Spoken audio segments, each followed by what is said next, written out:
Est-ce un monstre ou une chauve-souris terrifiante? Bien sûr que non, c'est le comte Draculus, le Decepticon, qui est là, parfait pour Halloween.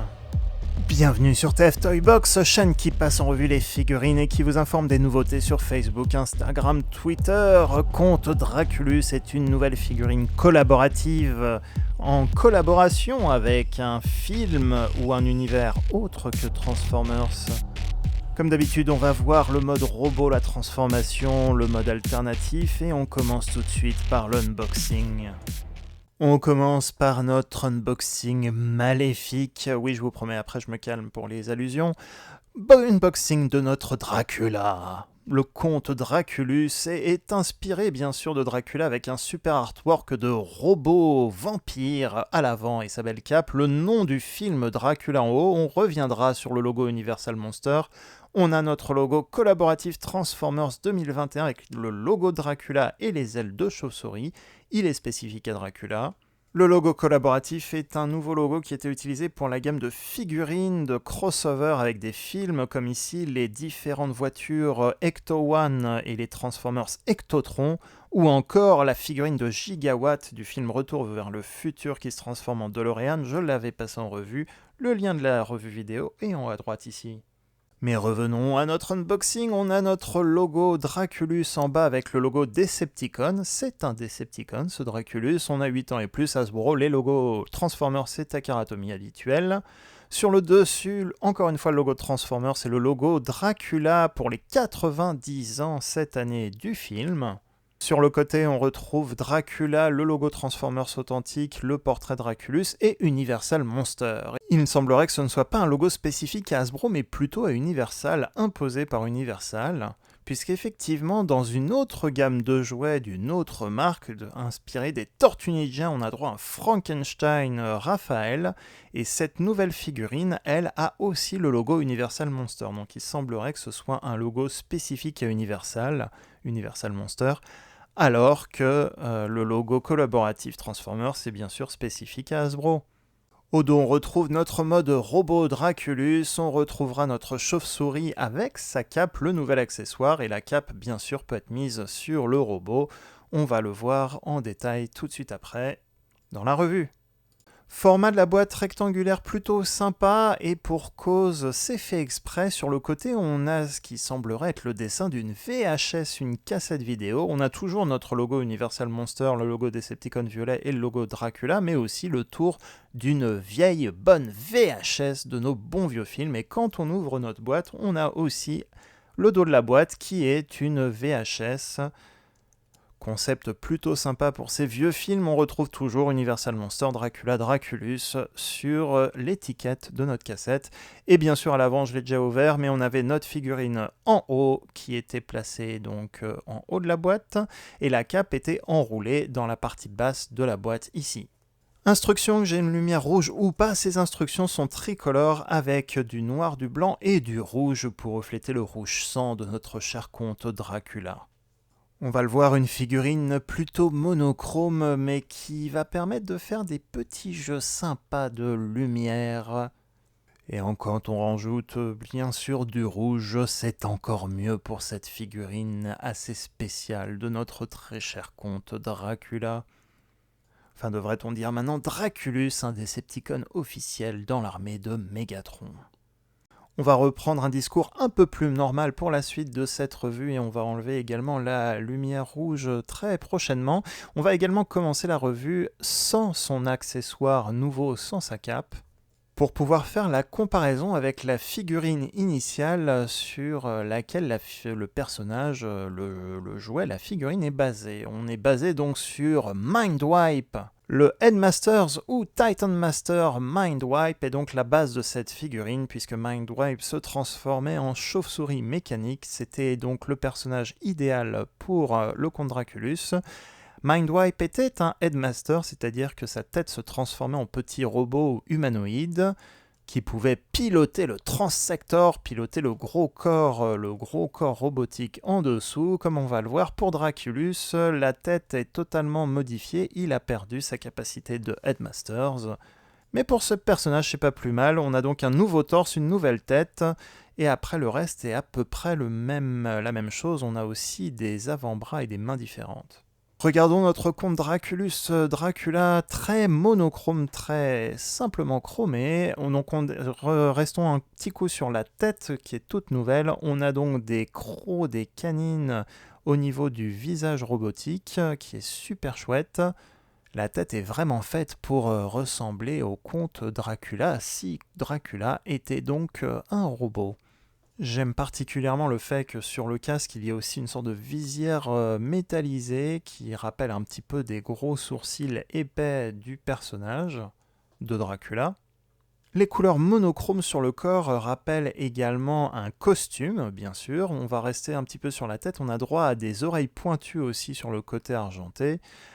Comme je le disais, le torse est peint de façon à représenter un costume, un smoking, le smoking de Dracula, avec une chemise blanche blanc cassé, et donc le tour de la veste, le corps qui est tout simplement noir. Les bras ont changé, on le verra avec Mindwipe, mais même le bout des bras représente des manchettes de chemise, avec la couleur blanc cassé, ça c'est chouette.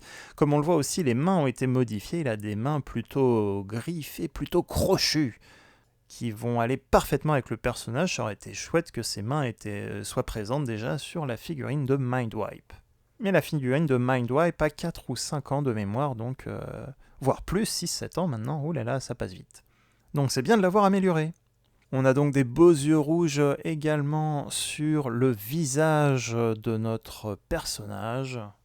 Pas beaucoup de couleurs et pourtant une super belle figurine. Les détails sculptés ressortent très bien à la lumière, même si c'est du plastique noir pas peint pour les ailes. Les ailes, elles, sont récupérées aussi de Mindwipe, il n'y a pas eu de modification. La tête, qu'on verra aussi pour le mode chauve-souris, est pas très discrète dans le dos, mais ça va s'arranger avec la cape. Cette partie de la tête est totalement modifiée, nouvelle, avec le col donc de notre chemise, de notre veste aussi représenté ici autour de la tête, et ce petit pic à l'arrière qui va servir pour accrocher la cape noire.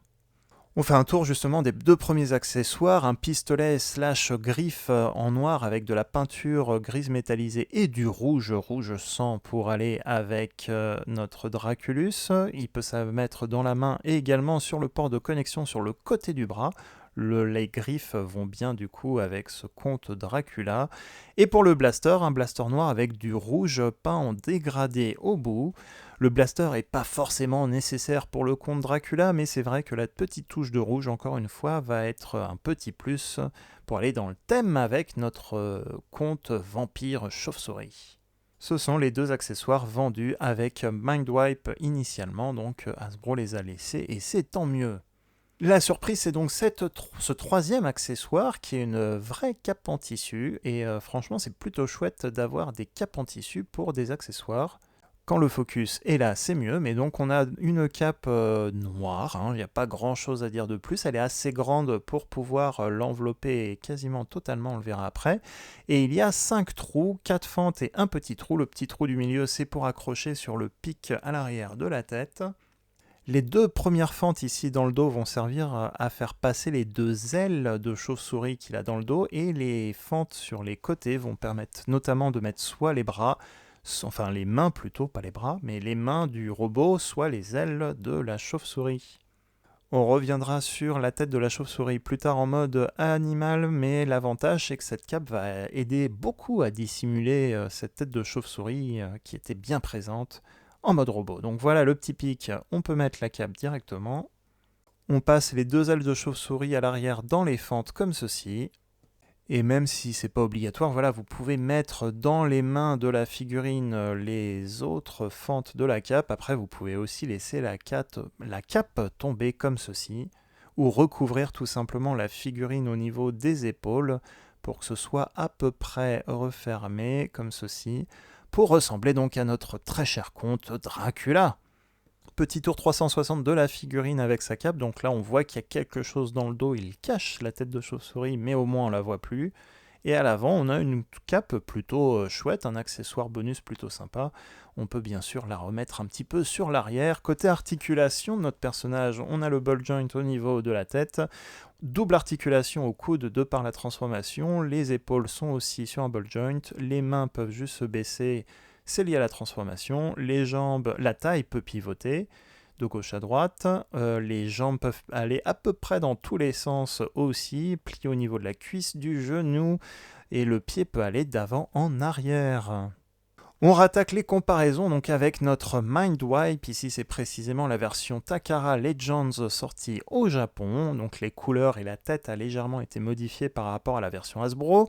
On a ici Ectotron, la nouvelle version Afterlife, qui est à peu près de la taille d'une figurine Voyager Class. On a également Gigawatt, aussi notre figurine Deluxe Class issue du film Retour vers le futur et qui se transforme en DeLorean.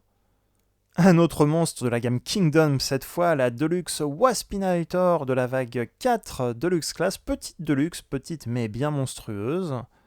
Et le Leader Class Nemesis Prime Netflix, dont le robot Nemesis fait à peu près la taille d'un Voyager. J'ai pris une version rouge et noire pour rester dans le thème avec Draculus. Pour la transformation, on va d'abord enlever la cape. Normalement, mettre la cape fait partie de la transformation, mais je préfère transformer la figurine sans, au moins on ne prend pas de risque. On va replier les mains dans le bras comme ceci et replier au niveau du coude. Notre bras, ça va devenir en fait la patte de notre chauve-souris, les pieds de la chauve-souris. Notre tête va totalement basculer vers l'avant. Les jambes vont chacune se déployer en 4 panneaux. Ces 4 panneaux formeront l'aile articulée de la chauve-souris. On voit déjà un super beau dégradé avec du rouge ici. Le petit pied qu'il y avait au niveau, le pied du robot va se mettre derrière l'aile comme ceci. Pour la suite, on va remonter donc les pattes, les pieds au niveau du haut du corps. On voit que l'articulation au niveau des épaules peut monter d'un cran ici. Donc ça va permettre de laisser de la place pour faire pivoter les ailes de 180 degrés. Donc les ailes qui étaient à l'arrière, on les fait pivoter et ça va se retrouver comme ça inversé. On inverse justement notre figurine pour avoir les têtes à l'endroit et la tête de la chauve-souris à l'avant de notre figurine. On pivote les pieds pour les remettre dans le bon sens, au bon endroit, dans le bon sens exactement. On va réaligner à peu près les parties de la jambe pour que ça devienne l'aile de la chauve-souris. Donc on le voit, il y a un petit pic, il va y avoir ici un petit pic ici et une petite fente au niveau de l'aile. Et en bas de l'aile, donc on va pouvoir l'emboîter après, c'est la deuxième étape, c'était juste pour vous montrer. Mais en bas de l'aile ici, il y a aussi une fente dans la jambe, pardon, et un petit pic en bas de l'aile. Donc on va assembler d'abord ces deux parties.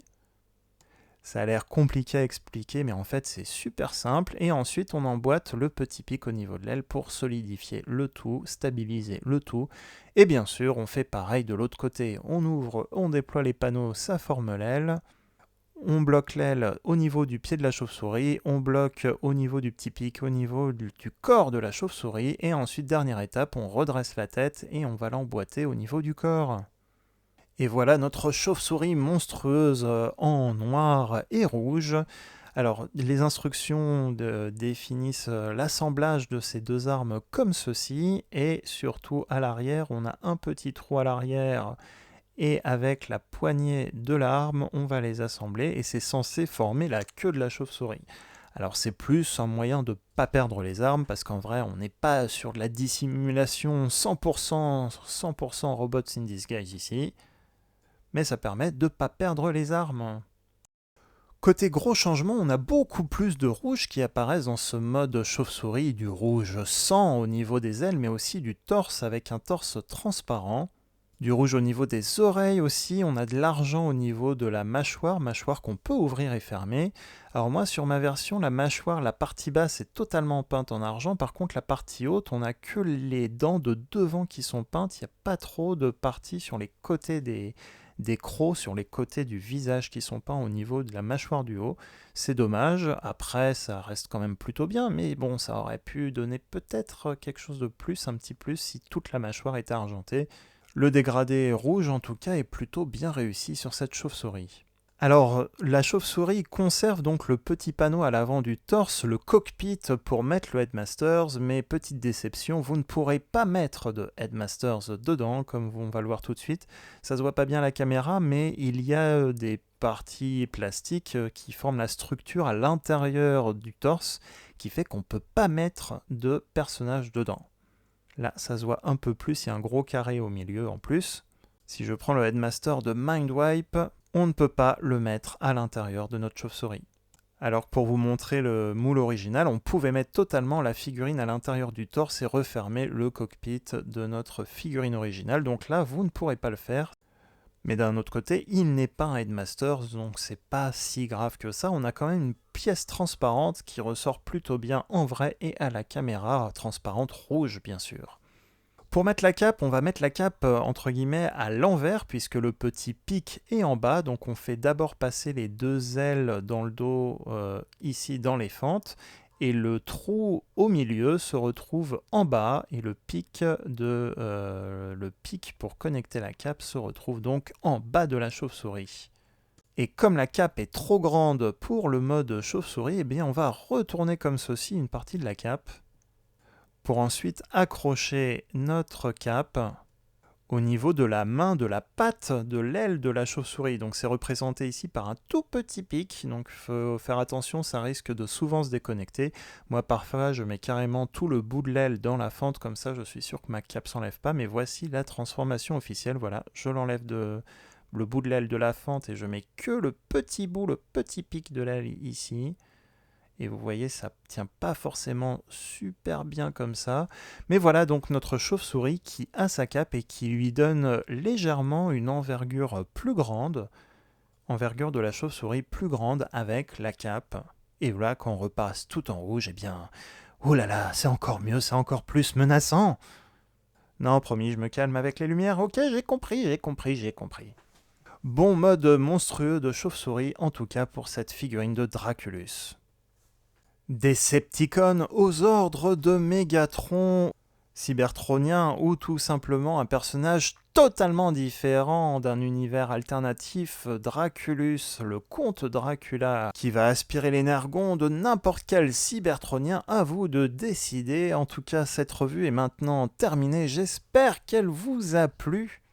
Draculus est une bonne figurine, l'accessoire est plutôt sympa, le peu de couleurs rentre quand même très bien sur ce personnage. Le seul point négatif entre guillemets c'est le prix, ça reste une figurine collaborative donc il est plus cher que la normale parce que c'est une figurine issue d'un film. On soupçonne à la fois qu'il y a eu des pièces spécifiques à faire, donc des nouveaux moules à faire et aussi payer une licence à Universal quand même pour utiliser les noms. Ou alors est-ce que c'est Universal qui paye Hasbro ou l'inverse? Je ne sais pas comment ça marche. Mais dès qu'il y a un film, en tout cas, les coûts sont légèrement plus grands. La figurine, elle, est toujours très bien. Elle est solide. Elle est limite un peu plus solide même que ma figurine de Mindwipe originale. Donc je la recommande fortement si vous le voulez et si vous aimez les univers des films en général. Films autres que Transformers, bien sûr. N'oubliez pas le petit pouce, le petit like, le petit commentaire, ça fait toujours plaisir, ou voire même le petit partage de la vidéo, ça aide beaucoup pour la visibilité de la vidéo et ça fait toujours plaisir. Et sur ce, à très bientôt pour une prochaine vidéo diabolique. Bon, j'arrête, d'accord.